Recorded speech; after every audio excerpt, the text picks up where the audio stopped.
عزیز طلباء اور طالبات، ایک بار پھر میں ڈاکٹر شاہد رضا جمال شاہد رزمی آپ سے مخاطب ہوں ای کلاسز اور ای لرننگ کی ایک نئی سیریز کے ساتھ، جس میں آج ہم کچھ باتیں شیئر کریں گے ڈگری پارٹ 3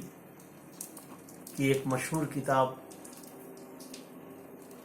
جو آپ کے نصاب میں شامل ہے۔ میری مراد خدنگ جستہ سے ہے اور جس کے خالق عظیم فکشن نگار ڈاکٹر عزیز احمد ہیں۔ آئیے ہم خدنگ جستہ اور عزیز احمد کی ناول نگاری کا تنقیدی اور تجزیاتی جائزہ لیں۔ جیسا کہ آپ کو معلوم ہے کہ عزیز احمد تاریخی ناول کے اہم ستونوں میں ہیں، جس طرح عبدالحلیم شرر اور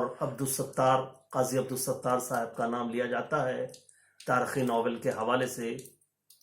اسی کڑی میں عزیز احمد کا نام بھی سر فہرست ہے۔ عزیز احمد کی پیدائش 11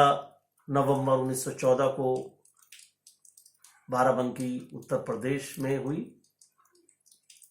اور ان کی بقیہ زندگی حیدرآباد میں گزری، کیونکہ ان کے والد بشیر احمد وکالت کے پیشے سے منسلک تھے، لہذا عثمانیہ یونیورسٹی سے تعلیم حاصل کرنے کے بعد وہ انگلستان تشریف لے گئے اور مختلف علوم و فنون پر دسترس حاصل کی۔ عزیز احمد نہ صرف عربی، فارسی اور اردو کے ماہر تھے، بلکہ وہ انگریزی، جرمن، ترکی، اطالوی زبانوں پہ بھی دسترس رکھتے تھے۔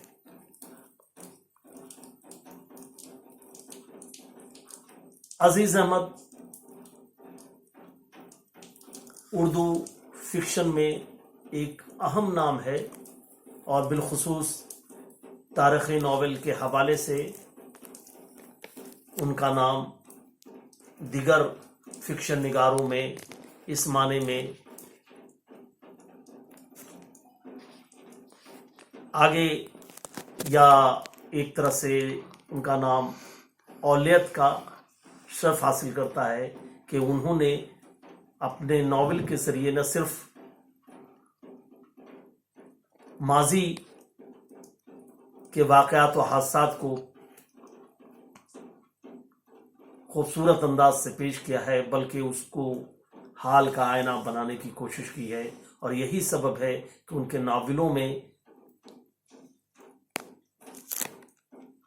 تاریخی واقعات و فتوحات کا تذکرہ تو ہوتا ہی ہے، ساتھ ہی ساتھ سماجی، ثقافتی اور تمدنی حادثات اور اس کے مختلف جو اظہار ہیں، جو مختلف شیڈز ہیں، اس کی بھی جھلک ہمیں صاف دکھائی پڑتی ہے۔ اور کوئی بھی ناول لے لیں اور آپ یہ دیکھیں گے کہ ان کے یہاں یہ باتیں بڑی روانی کے ساتھ، بہت مضبوطی کے ساتھ پیش ہوئی۔ عزیز احمد کے مختلف شاہکار ناول ہیں، ان میں جو بہت اہم ناول ہے وہ گریز ہے، جو ایک نفسیاتی ناول ہے۔ اس کے علاوہ آگ، خون، ایسی بلندی، ایسی پستی اور مثلث،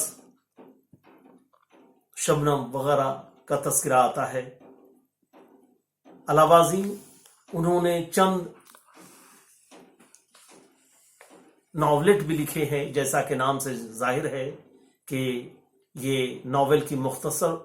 شکل ہوتی ہے اور 150 صفحات پر مشتمل ہوتی ہے۔ ایسے کئی ناول ان کے منظر عام پہ آئے اور جو اردو ادب کا ایک شاہکار نمونہ کہا جا سکتا ہے۔ ایسے ناولوں میں ایک ہمارا جو آج موضوع ہے، جس ناول پہ آج ہم گفتگو کرنا چاہتے ہیں اور کرنے جا رہے ہیں، وہ ہے خدنگ جستہ، اور دوسرا ناول ہے جب آنکھیں آہن پوش ہوئیں۔ یہ دونوں ناول کا تذکرہ ایک ساتھ یوں ہے کہ یہ دونوں ناول ایک ہی موضوع کے ارد گرد رقص کرتا ہے، اور جیسا کہ ہمیں معلوم ہے کہ عزیز احمد کی وفات 16 دسمبر 1978 کو کینیڈا میں ہو گئی تھی، ٹورنٹو شہر میں، اور ان کی وفات کے 7 سال کے بعد یعنی 1985 میں خدنگ جستہ منظر عام پہ آیا۔ اور خدنگ جستہ کا موضوع میں نے اس سے قبل عرض کیا کہ عزیز احمد کا تاریخی شعور بہت بالیدہ تھا، بہت پختہ تھا۔ وہ صرف تاریخ کو واقعات و حادثات اور فتوحات کی خطونی محض نہیں سمجھتے تھے، بلکہ سماجی، ثقافتی اور تمدنی اظہار کا وسیلہ بھی سمجھتے تھے۔ اور یہی سبب ہے کہ اس ناول میں انہوں نے تاتاری تیمور لنگ کی زندگی پر مبنی ناول خدنگ جستہ بیسڈ ہے، اور اس خدنگ جستہ کے ساتھ ساتھ جب آنکھیں آہن پوش ہوئیں جو ناول 1966 میں منظر عام پہ آیا، اس میں دونوں یکساں موضوع پر یہ ناول تیمور لنگ کی زندگی پر مبنی ہے۔ اور اس سے قبل کہ میں خدنگ جستہ پہ اور گفتگو کروں، یہ ہمارا فریضہ ہے کہ میں آپ سے یہ کہہ دوں کہ خدنگ جستہ ہے کیا۔ خدنگ جستہ، خدنگ کا مطلب تیر ہوتا ہے اور جستہ کا مطلب ٹوٹا ہوا، نکلا ہوا یا زہر میں بوجھا ہوا۔ ویسے خدنگ کا مطلب ایک درخت کا نام ہے جس کی لکڑی سے تیر بنتا ہے، اور رفتہ رفتہ یہی لفظ تیر کے معنی میں مشتمل ہونے لگا۔ اور یہ خدنگ جستہ جو ہے وہ تیمور لنگ کی زندگی سے جڑا ہوا واقعہ ہے کہ تیمور لنگ زندگی اپنے فتوحات کے سلسلے میں وہ رواں دواں تھا، وہ سرگردہ تھا۔ اسی درمیان وہ ایک تیر جو ہے اس کے پنڈلی میں آ کے لگتا ہے، اور اس سے وہ زخم و ناسور بن جاتا ہے، اور اس کی وجہ سے وہ ہمیشہ زندگی بھر کے لیے معذور ہو جاتا ہے، لنگڑا ہو جاتا ہے۔ اور یہی وجہ ہے کہ اس ادنا سے تیر کے سبب یہ اس کی زندگی کے نام کا لاحقہ بن جاتا ہے، اور تیمور لنگ کے نام سے وہ دنیا میں مشہور معروف ہو جاتا ہے۔ اور یہاں فکشن نگار نے یہ دکھانے کی کوشش کی ہے کہ ایک چھوٹے سے تیر کی وجہ سے تیمور جیسے سفاک انسان جو دنیا کو فتح کرنے چلا تھا، فاتح تھا، ایک زابر جالم جرنیل تھا، وہ ایک تیر کے لگنے سے کتنا اسہائے ہو جاتا ہے، کتنا معذور ہو جاتا ہے، کتنا کمزور ہو جاتا ہے، اس کو بھی پیش کرنے کی کوشش کی ہے۔ اور ساتھ ہی ساتھ اس ناول کے سہارے، خدنگ جستہ کے سہارے یہ بھی پیش کرنے کی کوشش کی ہے فکشن نگار نے کہ صرف تیمور لنگ کو جو ہمیں پیش کیا جاتا ہے کہ وہ ایک جابر ظالم جرنیل تھا، جو سفاک انسان تھا، جو دنیا پہ فتح حاصل کرنا چاہتا تھا، اس کے برخلاف عزیز احمد نے یہ دکھانے کی کوشش کی ہے کہ اس کے اندر بھی ایک چلتا پھرتا انسان ہے، وہ بھی ایک اس کے پہلو میں بھی دھڑکتا ہوا دل ہے، وہ بھی ایک بیوی کا شوہر ہے، ایک بچے کا باپ ہے، ایک عاشق ہے، ایک سماج کو جینے والا ایک انسان ہے۔ کیونکہ جیسا کہ ظاہر ہے کہ مغربی ناقدین اور ادیبوں نے تیمور لنگ کو ایک عیاش، ایک بدماش، زابر و ظالم اور شباب و شراب کا رسیا بنا کر پیش کیا تھا، جیسا کہ بہت سارے جہاں تیمور لنگ کی زندگی پر مبنی فکشن اور مضامین لکھے گئے۔ اس سے قبل کہ میں اور مزید گفتگو کروں، یہ ضروری ہو جاتا ہے، نہایت ضروری ہے کہ عزیز احمد نے 1950 میں تاتاریوں کی الغار نام سے ایک کتاب کا ترجمہ کیا تھا، جو ہیرالڈ لیم کی کتاب تھی اور جس کا عنوان تھا تیمور لنگ دا ارتھ شیکر، اس کا ترجمہ کیا تھا۔ اور یہی وجہ ہے کہ وہ یہ ہمیشہ ان کے حافظے میں محفوظ رہا، اور ان کے افسانوی ادب، ان کے فکشن میں یہ باتیں بار بار ان باتوں کا اعادہ ہوتا رہا اور دہرایا جاتا رہا، اور وہ ان باتوں کو دہراتے رہے، اور کئی ناولوں اور افسانے میں اس کا تذکرہ ہے۔ اور تیمور لنگ سے متعلق جو خدنگ جستہ ہے، جو ان کی اعلیٰ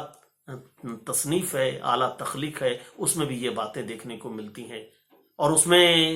ہیرالڈ لیم نے بھی تیمور لنگ کو زابر و ظالم، شفاق اور شباب و شراب کا رسیا بنا کر پیش کیا۔ اسی کے برخلاف یہ تصور دینے کی کوشش کی عزیز احمد نے کہ تیمور لنگ جہاں جابر بھی ہے، ظالم بھی ہے، شفاق بھی ہے، فاتح بھی ہے،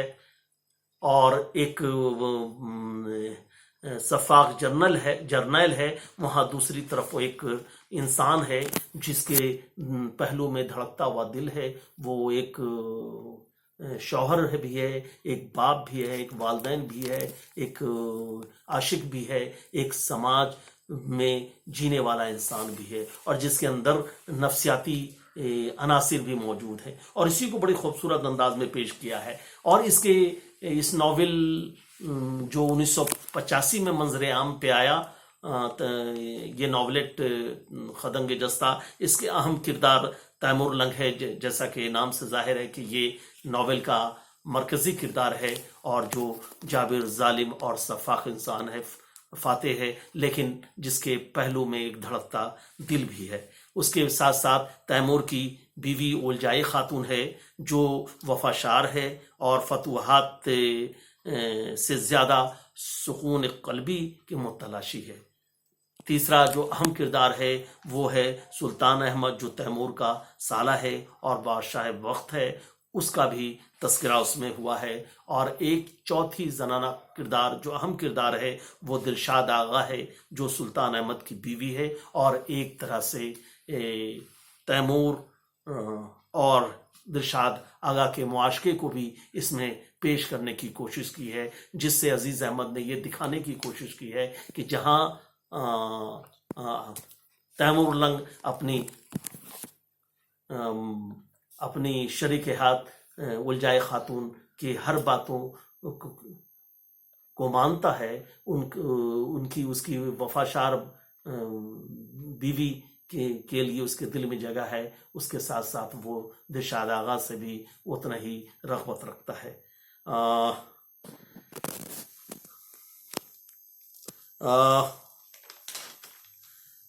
اس کے علاوہ اس ناول میں جیسا کہ اسلم فاروقی نے اس ناول کے بارے پہ تبصرہ کرتے ہوئے کہا تھا کہ تیموری جاہ و جلال کے تاریخی نقشے عزیز احمد نے تہذیب و تمدن کے آئینے میں اس انداز سے پیش کیا ہے کہ قاری کتاب کے مطالعے کے دوران اپنے آپ کو تاریخ کے اس دوران موجود پاتا ہے. یعنی یہ کہنا ہے کہ ایسا لگتا ہے کہ اس تاریخی ناول کے مطالعے سے ایسا اندازہ ملتا ہے کہ قاری اسی دور میں جیتا ہے جس دور میں تیمور لنگ کا واقعہ پیش آیا ہے، تیمور لنگ سانسیں لیتا تھا. تو کل ملا کر اس ناول کے ذریعے عزیز احمد نے پوری تاریخ پہ نظر رکھتے ہوئے تاریخ کو صرف فتوحات اور واقعات و حادثات کی کھتونی اور یوں کہیے کہ ایک دستاویز نہیں بلکہ وہ سماجی، ثقافتی اور تمدنی آئینہ بنا کر پیش کیا ہے، جس میں پورا سماج زمانے حال کا آئینہ اس بن کر یہ ناول سامنے آتا ہے، جس میں پوری ثقافت بھی ہے، تمدن بھی ہے، کلچر بھی ہے، رسم و رواج بھی ہے اور انسانی نفسیات کی بھی خوبصورت عکاسی ہے. اسی کے ساتھ میں اپنی باتیں اختتام کرتا ہوں اور آپ be safe and stay home, stay safe اور اپنے آپ کو بچائیں اور تحفظ کریں. اور ظاہر ہے کہ جب آپ محفوظ رہیں گے تو آپ کا پریوار محفوظ رہے گا، سماج محفوظ رہے گا اور ملک بھی محفوظ رہے گا. شکریہ، بہت بہت شکریہ.